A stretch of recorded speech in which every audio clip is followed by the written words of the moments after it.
ओम शांति शांति शांति।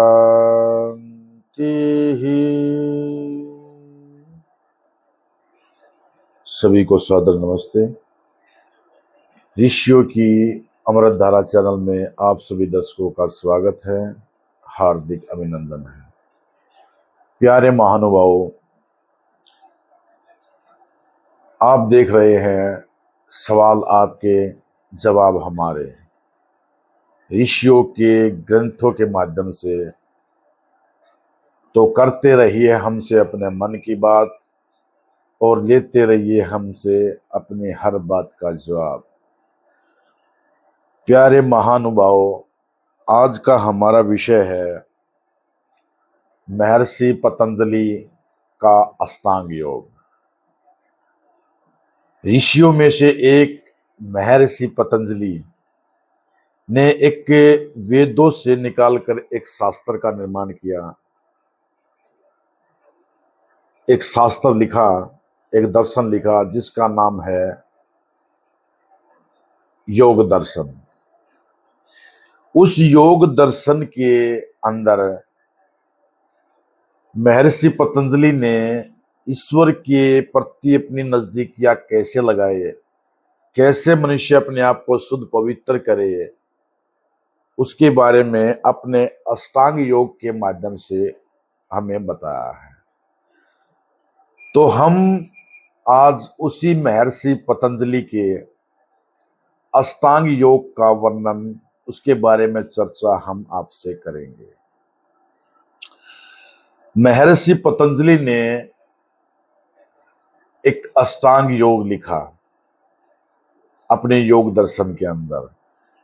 उनका मानना था कि इस अष्टांग योग पर चलकर ईश्वर मनुष्य अपने आप को भली प्रकार समझ सकता है, सभी प्रकार के अपने विकारों को अच्छे से जान सकता है, उनको दूर कर सकता है, अध्यात्म के पद पर चल सकता है, अपना ज्ञान, मन बुद्धि का ज्ञान और ईश्वर का ज्ञान प्राप्त कर सकता है। तो वो महर्षि पतंजलि का जो अष्टांग योग है, उस अष्टांग योग के ऋषि ने 8 नियम बताए हैं। वे 8 अंग कौन से हैं? यम, नियम, प्राणायाम, प्रत्याहार, धारणा, ध्यान और समाधि। ये 8 अंग हैं। इन पर चलकर हमें समाधि की अवस्था प्राप्त होती है और फिर हम अपना और ईश्वर का दर्शन करते हैं। तो इसमें जो पहला है, इसका पहला जो अंग है वो है यम। यम ऋषि ने 5 बताए हैं। वो 5 यम कौन कौन से हैं? सत्य, अहिंसा, ब्रह्मचर्य, अस्तेय और अपरिग्रह। ये 5 यम बताए हैं। तो हम अष्टांग योग के जो अंग है यम, उसके जो 5 उप अंग हैं, सत्य, अहिंसा, अस्तेय, ब्रह्मचर्य और अपरिग्रह, उनके बारे में आज हम चर्चा करेंगे। तो उसमें है पहला हमारा सब बिंदु सत्य। सत्य क्या है? तो ऋषि ने बताया है कि जैसा देखा अपनी आंख इंद्री से, जैसा सुना अपने कान से,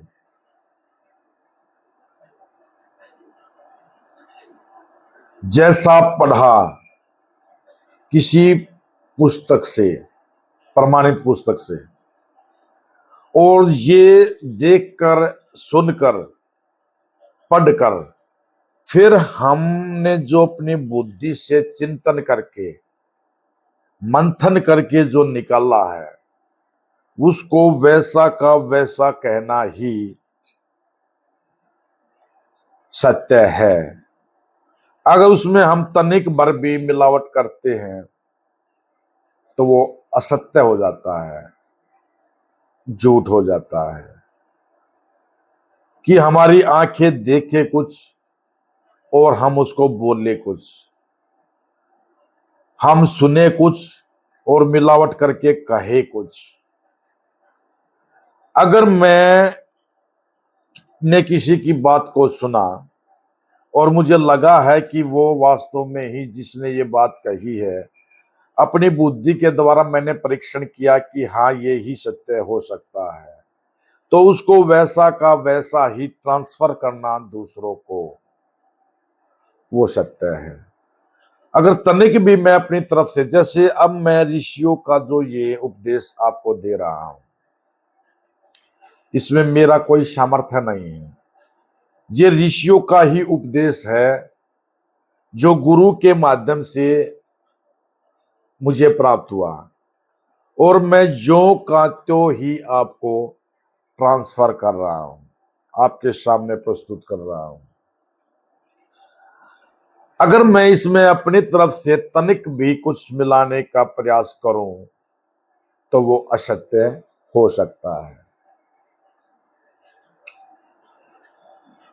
तो ऋषि ने कहा है, यम की में जो सत्य है उसकी परिभाषा देते हुए, कि जैसा देखा अपनी आंख से, जैसा सुना अपने कान से, और जैसा पढ़ा किसी प्रमाणित पुस्तक से। अब यहां पर देखा, सुना और पढ़ा, ये भी झूठ हो सकता है। कि आजकल बहुत सारी पुस्तकें ऐसी हैं जिसमें कुछ का कुछ लिख दिया है। आप हमारी महाभारत को ले लीजिए, रामायण को ले लीजिए, भागवत को ले लीजिए, और दूसरे अपने जो हमारे पुराण हैं उनको ले लीजिए, तो उनमें लोगों ने बढ़ा चढ़ाकर बहुत ज्यादा लिख दिया है। उनके बढ़ा चढ़ाकर लिखने से जो उनका वास्तविक स्वरूप है वो वहां पर उनका अस्तित्व ही नहीं रहा है। तो अच्छे में अच्छा देखना चाहिए, बुरे में बुरा देखना चाहिए। अगर अच्छे को अच्छा हम कहें और बुरे को बुरा हम कहें तो वही वो सत्य होता है। अब अच्छे को बुरा कहें, बुरे को अच्छा कहें, वो गलत है, उससे असत्य हो जाता है। तो जैसा देखा अपनी आंख से उसका निरीक्षण कीजिए, क्योंकि कई बार आंख से देखा हुआ भी झूठा हो सकता है।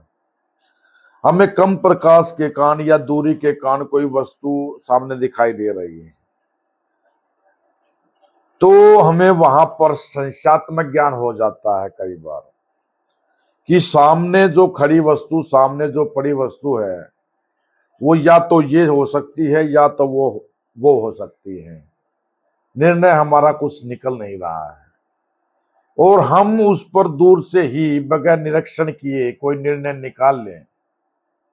जैसे दूर सामने कोई रस्सी पड़ी है और यहां हम बैठे दूर से उसका निरीक्षण निकाल रहे हैं कि वो कोई सांप है,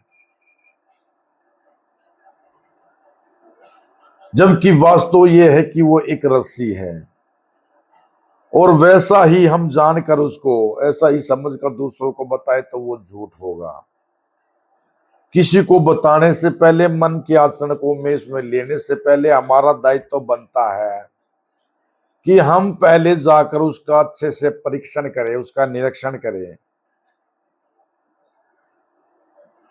हम उसके पास जाएंगे, उसको देखा हमने, आंख से देखा, फिर उसको थोड़ा सा उलट पुलट कर देखा तो पता चला हमें कि ये तो रस्सी है।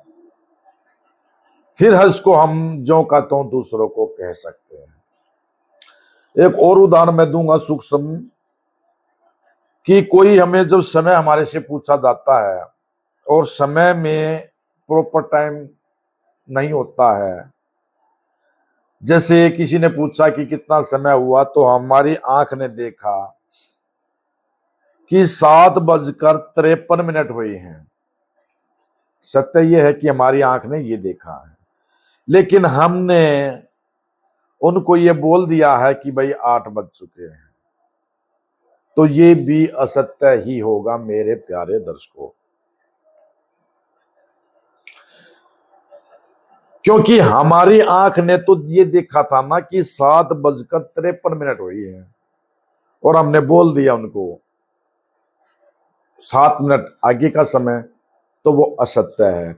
उसकी भी सजा उतनी ही मिलेगी जितनी की एक झूठ बोलने की मिलती है।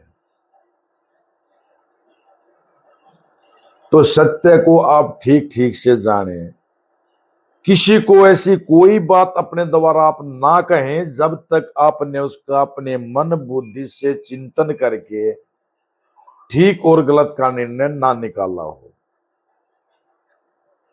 आज जो ये मिथ्या ज्ञान बढ़ रहा है उसके यही कारण है कि हम देखते कुछ हैं, बताते कुछ हैं, हम सुनते कुछ हैं, सुनाते कुछ हैं, हम पढ़ते कुछ हैं और पढ़ाते कुछ और हैं। एक और लौकिक उदाहरण मैं दूंगा। एक व्यक्ति खेत में पानी लगाने के लिए गया। समय लगभग 12 12:30 के आसपास होगा। तो वहां उसने क्या देखा, कोई सफेद कुर्ता पजामा पहने हुए कोई व्यक्ति वहां खड़ा है। दूर से ही उसने उसको देख लिया। उसने उसको दूर से देखकर जब चांद की रोशनी उस पर पड़ रही थी, उसकी चमक से वो आंखों में उसकी चमक हुई, उसकी छवि उसको दिखाई दी, तो वो अपने भय से ही भयभीत हो गया।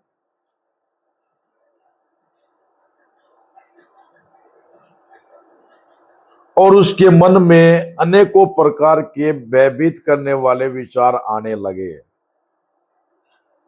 कि ये जो कुर्ता पजामा पहने हुए कोई पितर है, कोई जिंद है, कोई प्रेत आत्मा है, कोई कुछ है। और वो अपने भय से भयभीत होकर वहां से भागकर घर आ गया। अब घर आकर वो ये बताएं कि मैंने किसी एक सामने व्यक्ति को देखा और वो ऐसे कुर्ता पजामा पहने हुए था और उससे मुझे भय लगा और मैं घर पे आ गया।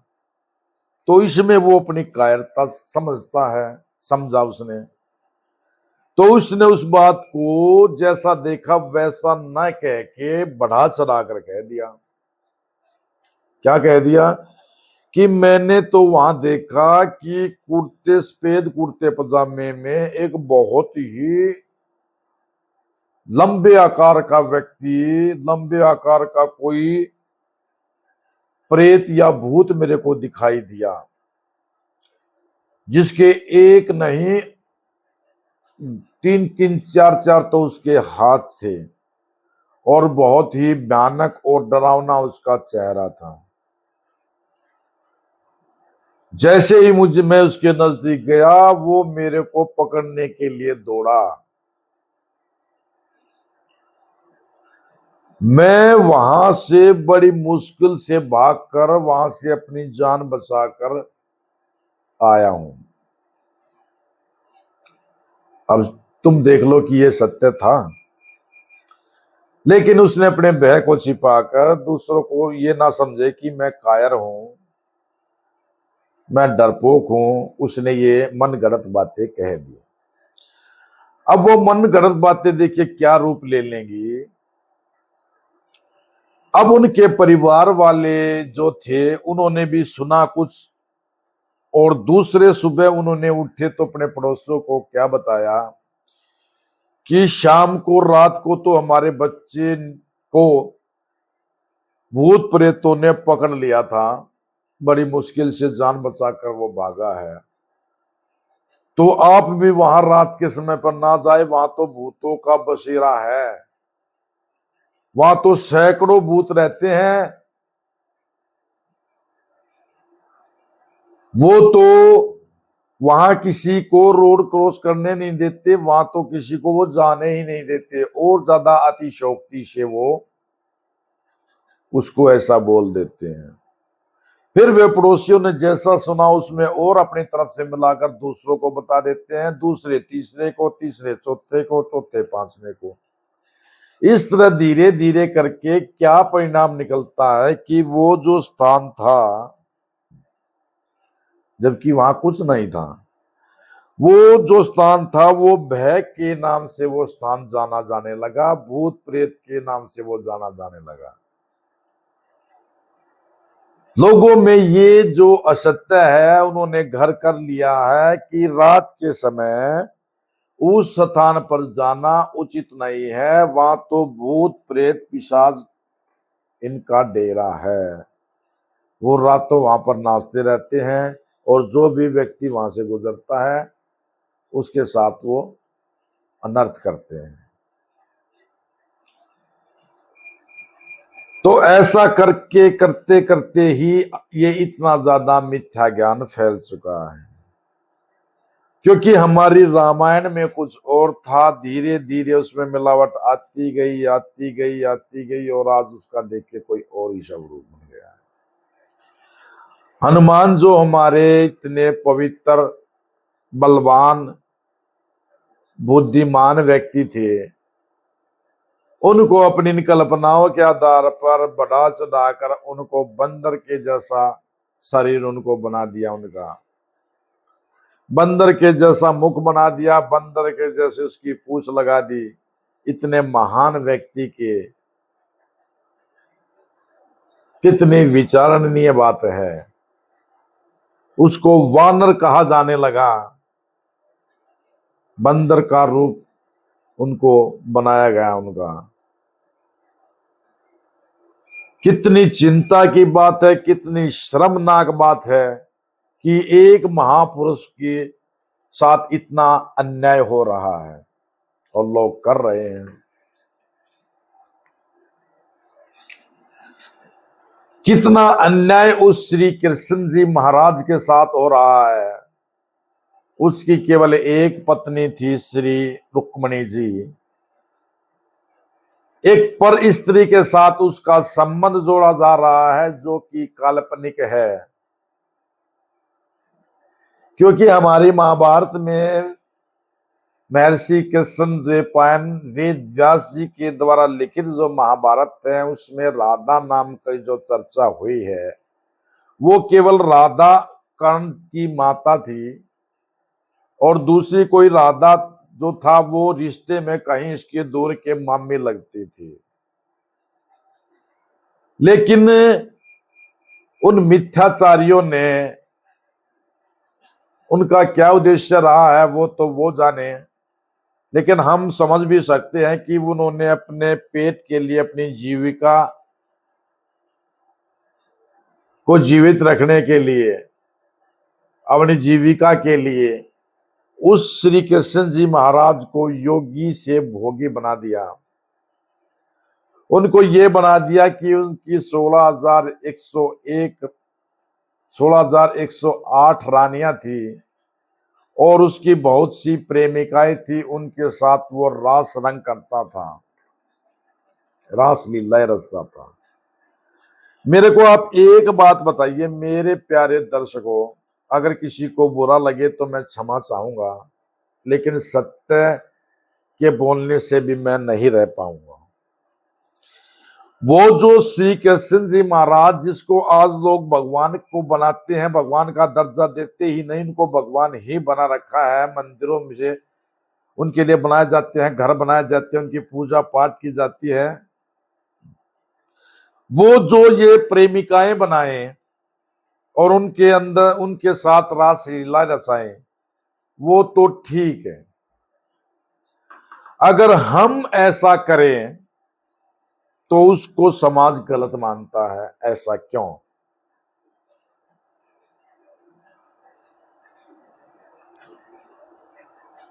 तो क्या हमें भगवान के पद चिन्हों पे नहीं चलना चाहिए? बिल्कुल चलना चाहिए। अगर हमारे भगवान ऐसे हैं उन्होंने ऐसा सब किया है, चोरी चकारी की है, लोगों के घर से मक्खन चुरा चुरा के खाया है। कुछ लोग तो इसको चोरी भी नहीं कहेंगे। अगला जो हमारा टॉपिक आएगा अस्तेय है, चोरी ना करना, उसके बारे में हम बताएंगे फिर।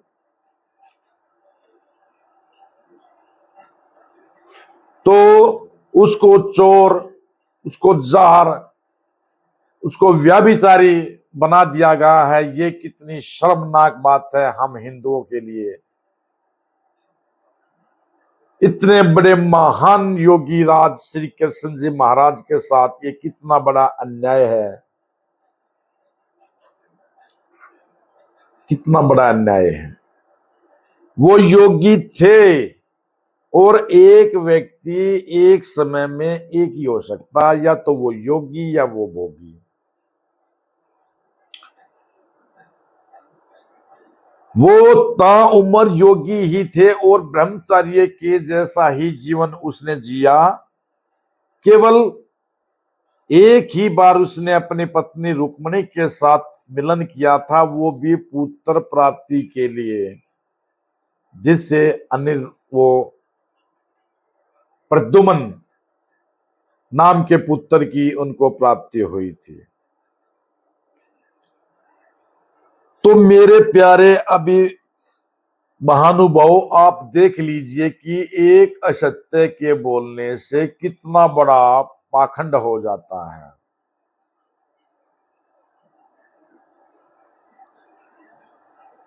एक कोई व्यक्ति था जिसने मेहंदीपुर बालाजी में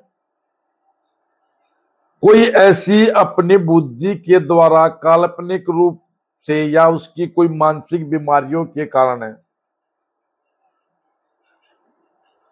कुछ उसको आदेश हो गया, कुछ कल्पनाएं हो गई, और उस कल्पनाओं के तहत उसने अपनी कल्पनाएं बनाई और वहां उन लोगों को बहलाना फुसलाना शुरू कर दिया कि मेरे को यहाँ पर बालाजी के दर्शन हुए हैं, अर्थात हनुमान जी के मेरे को दर्शन हुए हैं बाल रूप में, और उन्होंने मुझे कहा है कि मेरा यहाँ पर मंदिर बना दिया जाए। क्यों? जब भगवान ईश्वर अपने सब कार्य बिना शरीर के कर रहा है, तो उसको फिर जन्म लेकर या मंदिर बनवाने की आवश्यकता क्या है, मेरे को यह बताइए। मां के गर्भ में जो शिशु पल रहा होता है, जो पनप रहा होता है, उसके अंदर जो इंक्रीजमेंट वृद्धि हो रही होती है, कौन कर रहा है उसको? माता और पिता का जब मिलन होता है और उनके जब अंडाणु और शुक्राणुओं का जो निषेचन होता है, उनको कौन करता है? निषेचन होने के बाद उनमें जो क्रिया प्रतिक्रिया होती है, जो उनमें विकार आते हैं, उनको कौन करता है? उसमें जो अंकुर फूट रहे होते हैं और सब तरह के वहां अंग प्रत्यंग जो बन रहे होते हैं, उसको कौन कर रहा है? आपका उत्तर मिलेगा, उनको माता कर रही है।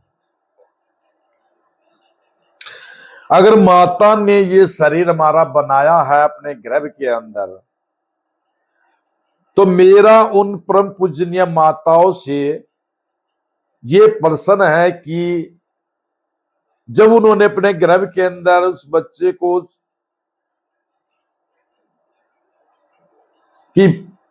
उत्पन्न किया है, तो वो तो उसके बारे में सब तरह की जानकारी रखती होगी। कान कैसे बना, आंख कैसे बनी, नाक कैसे बना, ये सब। तो मैं उन माताओं से अगर कहूं कि हे माते,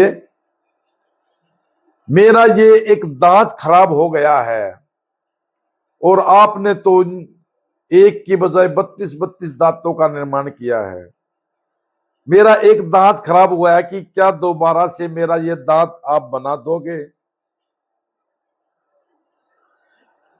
मेरी ये एक आंख खराब हो गई है, आप तो जानते हो अच्छे से कैसे बनता है ये सब कुछ। क्या मेरी एक आंख दोबारा बना दोगे? मेरे शरीर का कोई अंग प्रत्यंग जब काम करना खराब हो जाता है तो क्या वो माताएं बना देंगी? नहीं बना सकती, क्योंकि उन ईश्वर ने मां के गर्भ का सहारा जरूर लिया है, उनको माध्यम जरूर बना है, लेकिन ये क्रिया ईश्वर ने ही की है।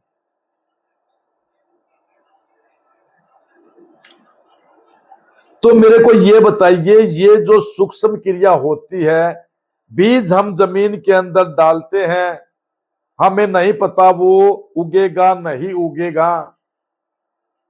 बीज उसके अंदर डालने के बाद हम तो आराम से घर बैठ जाते हैं, लेकिन बीज डालने के बाद उसमें क्या क्या सूक्ष्म क्रियाएं होती हैं और कौन करता है,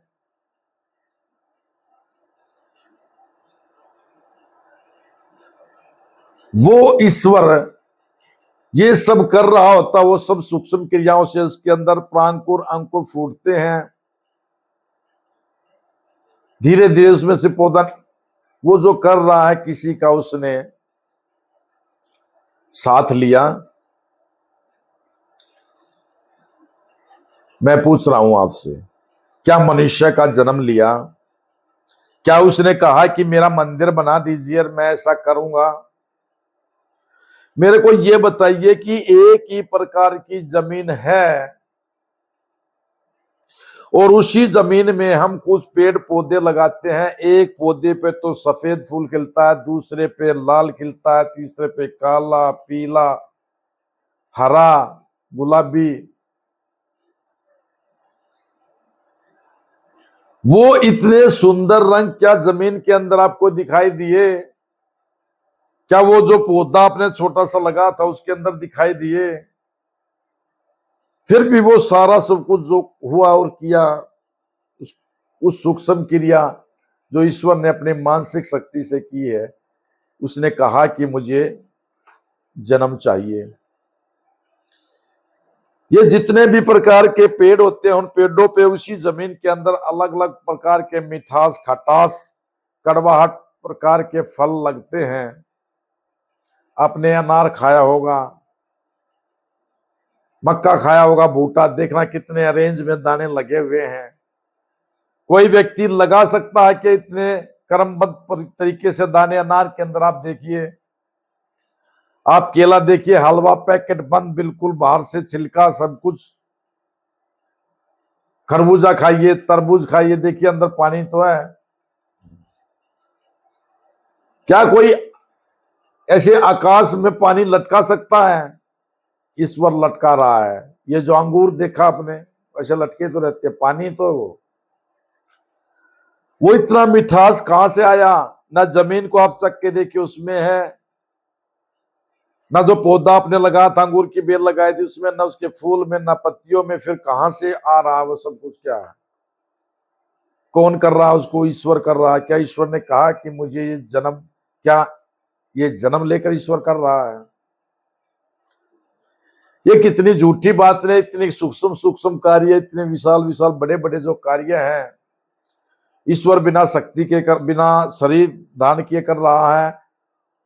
और फिर लोग कहते हैं कि एक रावण को मारने के लिए, कंस को मारने के लिए, महाभारत का युद्ध कराने के लिए, एक दुष्ट व्यक्तियों का नाश करने के लिए वो शरीर धारण करता है। कितनी मिथ्या बातें हैं। वो सबके शरीर के अंदर निवास करता है, बुद्धि के अंदर, मन के अंदर, हमारी आत्मा में, सब में उसका निवास है। वो जरा सी बुद्धि वहां से गड़बड़ करते तो सब उसका विनाश ही विनाश है। क्या आवश्यकता उसको जन्म लेने? तो ये जन्म लेने का जो पाखंड भी जो बनाया है, जो झूठ से ही है। किसी को वहां योगी ने, किसी संत ने, क्या है वो, उन्होंने ये प्रचार प्रसार किया कि हनुमान बालाजी के रूप में मुझे दर्शन दिए, और धीरे धीरे करके वहां मंदिर और देखना वहां पर क्या क्या हो रहा है। उनके नाम पर, वहां पर जीविका के नाम पर लोगों को भयभीत किया जा रहा है और मनचाहा वहां से पैसा वसूल किया जा रहा है। वहां पर उनके कॉन्ट्रैक्ट होते हैं, ठेके छूटते हैं 1-1 साल के, 5-5 साल के, उस चढ़ावे के, जो चढ़ावा होता है। कितने हजारों लाखों व्यक्ति वहां प्रतिवर्ष जाते रहते हैं। वहां देखो कितने नारियल, कितना प्रसाद, कितने लड्डू, कितने घी के दिए, कितना पता नहीं क्या क्या वहां पर चढ़ता रहता है। कितना पैसा वहां पर चढ़ता रहता है। ये केवल एक झूठ के कारण है, केवल एक झूठ के कारण। तो मेरे प्यारे दर्शकों, एक झूठ बोल देने से बहुत बड़ा आडंबर हो जाता है।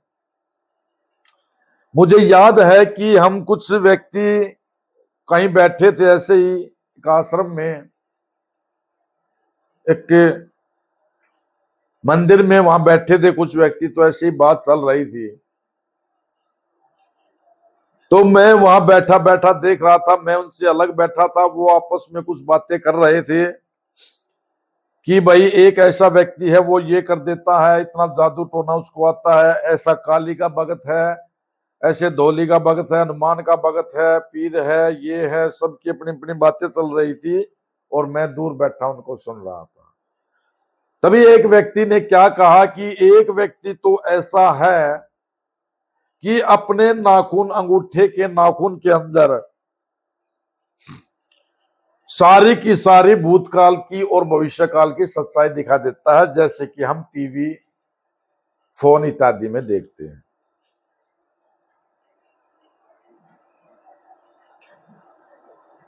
अब मेरे को बड़ा आश्चर्य हुआ और दुख हुआ।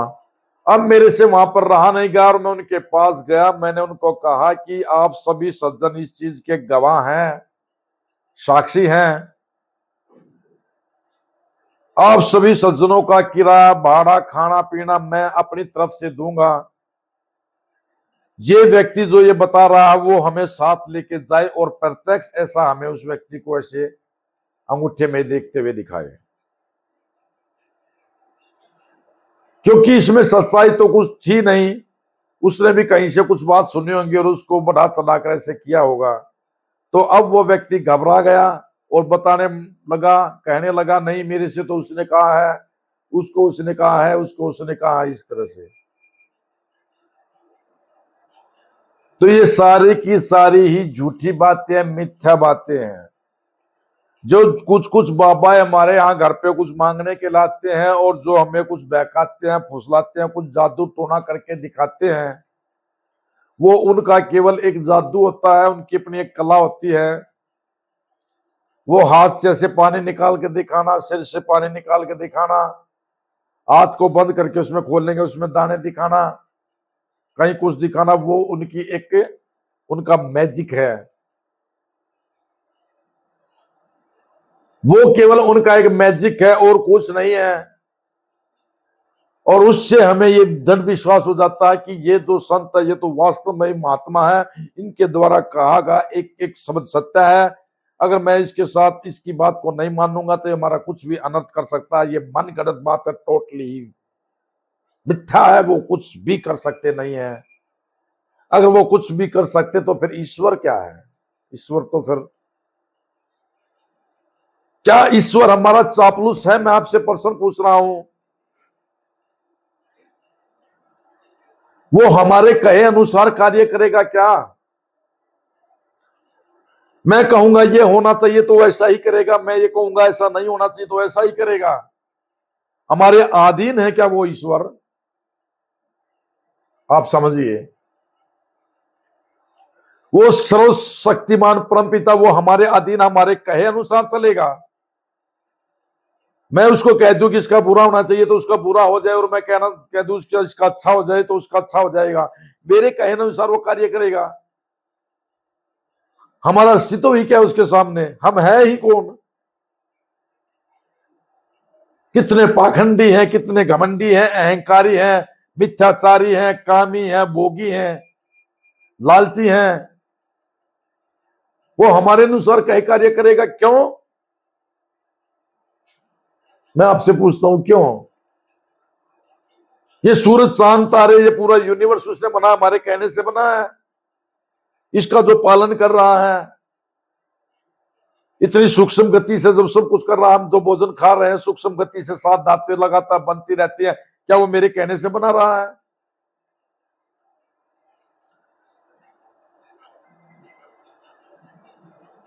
ऐसे ही किसी ने मैं पूछा था भाई कि उन्हें मैंने देखा को उसको ऐसे बाबाओं से, उसने कहा कि भाई आप ये जो मांगने वाले आते हैं वो सूट मांगते हैं, क्या करेंगे? एक महाराज का सूट का क्या काम है?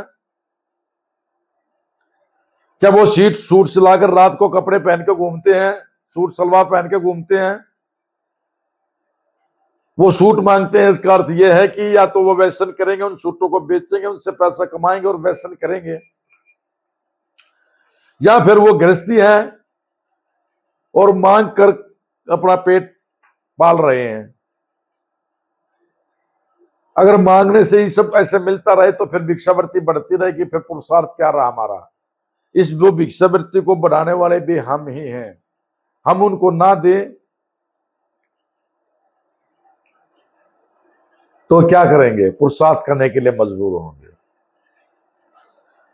वो जो बाबा आते हैं, वो जो तांत्रिक आते हैं, हमें बहलाते फुसलाते हैं, हमें डराते हैं और हम डर जाते हैं, ये सोचते हैं कि पता नहीं हमारा क्या कर देगा, क्या हानि कर देगा, क्या श्राप दे देगा, क्या कुछ कर देगा। वैसा कुछ भी नहीं है, वैसा कुछ नहीं है। जो इस तरह का आडंबर कर रहा है, वो वस्त्र कुछ और दान कर रहा है, बोल कुछ रहा है, कर कुछ रहा है।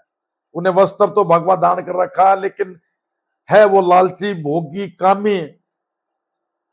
तो वैसे व्यक्तियों को, वैसे दुष्ट व्यक्तियों को कुछ देना तो दूर की बात, मेरे प्यारे महानुभावों, ऋषियों ने कहा है कि मुंह से उसकी तारीफ करना भी दोष माना जाता है।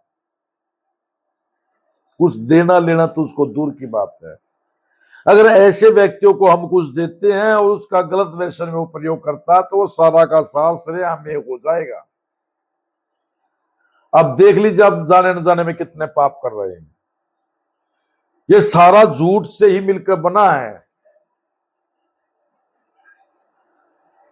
एक बात का विचार कीजिए, मैं ये चाहता हूं कि मेरे सामने कोई झूठ ना बोले।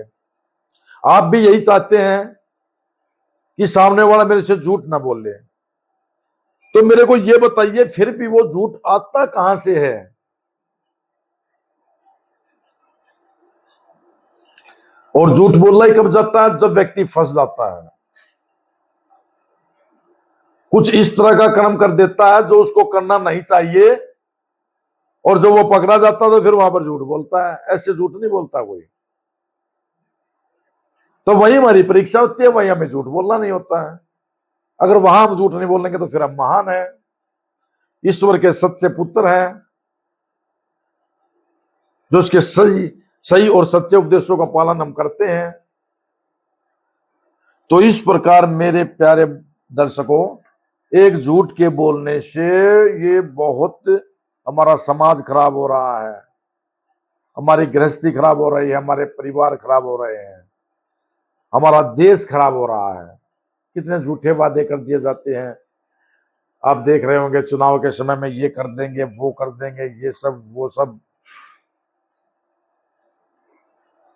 तो क्या लगता है आपको, क्या उनको सजा नहीं मिलेगी? बिल्कुल मिलेगी, डेफिनेट मिलेगी, 200% मिलेगी। उतनी ही सजा मिलेगी जितनी की एक झूठ बोलने की होती है।